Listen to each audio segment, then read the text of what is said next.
శేషాద్రిపై సంతతి కొరకై అహోరాత్రములు తపస్సు చేసే కేసరి కేసరి కుల సతి కడుపు పట్టగా జరించినాడు సమాన బలోపతుడు సంయుతుడు అంజనాసుతుడు పవనందరు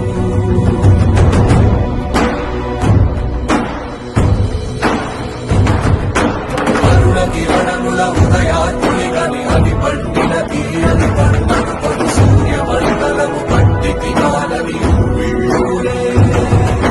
దేహం నాకున రవి మరుగై జగము చీకటై కాదా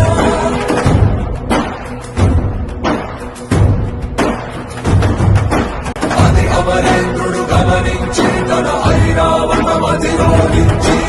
ఆంజనేయుని సమీపించి తన వజ్రాయుధము విసరగా పవననందనుని హనుముని తాకా చిందిన రక్త బిందువే విద్యుద్వేగంతో ధరణి స్థలివంగ కడలిలో చచ్చి అది అమరేంద్రుడు గమనించి తన ఐరావతమధిరో